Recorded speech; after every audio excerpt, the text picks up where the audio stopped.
কি এটা? Love letter. তুমি আমাকে ভালোবাসো? ওলে বাবালে। Welcome to filmy sonnet. বাংলা সিনেমার অন্যতম নায়ক হলেন সুপারস্টার জিৎ। আজকের এই ভিডিওতে জিতের এমন 7টি সিনেমার ব্যাপারে কথা বলবো যেগুলো ইউটিউবে অফিসিয়ালি অ্যাভেলেবেল রয়েছে। সিনেমাগুলির লিঙ্কও দেব। তো চলুন শুরু করা যাক। নাম্বার 1, নীল আকাশের চাঁদনি। তুমি শুধু আমার, যতদিন বেঁচে থাকবো শুধু তোমায় ভালোবাসবো।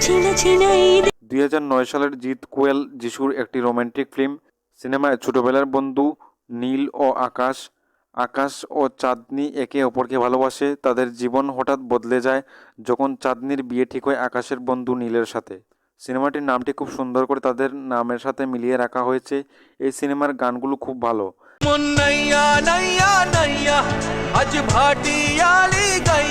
সিনেমাটি কিছুদিন আগে ইউটিউবে বেঙ্গলি মুভিজ চ্যানেলে অফিসিয়ালি রিলিজ করা হয়েছে। নাম্বার 2, শক্তি। বাবা আমি চাকরি পেয়ে গেছি।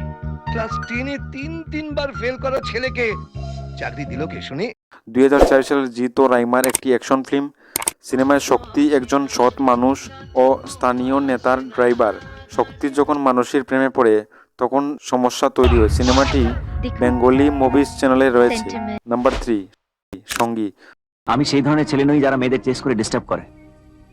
আমার কি মনে হয় জানেন? 2003 সালের জিৎ ও প্রিয়াঙ্কার একটি রোমান্টিক ফিল্ম। সিনেমায় জিৎ অর্থাৎ বিজয় পড়াশোনার জন্য কলকাতায় এসে রূপার প্রেমে পড়ে, তবে সে জানে না যে রূপা তার বন্ধু রানার বোন। সিনেমাটি সাথীর অনুকরণে বানানো হয়েছিল। ইকো বেঙ্গলি মুভি চ্যানেলে এই সিনেমাটি রয়েছে। নাম্বার 4, ক্রান্তি। এখন কেমন লাগছে? একটু ভালো। কেন ভাই, শরীর খারাপ? 2006 সালের জিৎ ও স্বস্তিকের একটি অ্যাকশন থ্রিলার ফিল্ম। সিনেমায় জিৎ ও তার পরিবার একটি শহরে আসে যেখানে গ্যাংস্টার বিষ্ণুর শাসন। কলেজে জিৎ ও বিষ্ণুর ভাই দেবার মধ্যে ঝগড়া হয় যা জিতের ভয়ঙ্কর পরিণতি নিয়ে আসে। সিনেমাটি নিয়ে এখনও সমালোচনা হতে দেখা যায়। সিনেমাটির লিঙ্ক ডেসক্রিপশনে রয়েছে। প্রতিটি সিনেমার লিঙ্ক ডেসক্রিপশনে রয়েছে। নাম্বার 5, ঘাতক। কি হয়েছে স্যার? আরে এই বড় গাধাটা ছোট গাধাটাকে নিয়ে এসেছে এই স্কুলে ভর্তি করার জন্য। এটি জিৎ ও কোয়েলের একটি পলিটিক্যাল অ্যাকশন ড্রামা ফিল্ম। সিনেমায় বিজয় তার ছোট ভাই রাজুকে নিয়ে কলকাতায় আসে, তবে দুইজন যখন তার ভাইকে হত্যা করে তখন সে তাদের বিরুদ্ধে লড়াই করে। সিনেমাটি টিভি NXT বেঙ্গলি নামক চ্যানেলে রয়েছে। নাম্বার 6, জুর।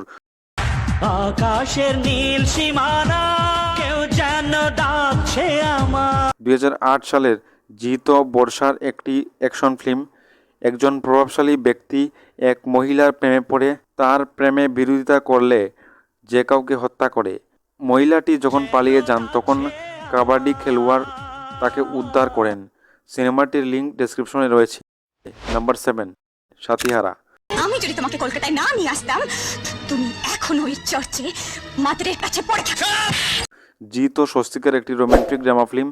সিনেমায় জিতের মা ছোটবেলায় মারা যায়। জিৎ চার্চে থাকে ও গান করে। সঙ্গীতশিল্পী অনুরাধা তার প্রেমে পড়ে তাকে শহরে নিয়ে বড় সঙ্গীত পরিচালক তৈরি করে। সিনেমাটি ইকো বেঙ্গলি মুভি চ্যানেলে রয়েছে। এই ছিল জিতের সেরা 7টি সিনেমা। প্রতিটি সিনেমার লিঙ্ক ডেসক্রিপশনে রয়েছে। এখন এই পর্যন্তই, দেখা হচ্ছে আগামী ভিডিওতে। সমস্ত লেটেস্ট আপডেটসের জন্য চোখ রাখুন এবং সাবস্ক্রাইব করুন ইউটিউব চ্যানেল।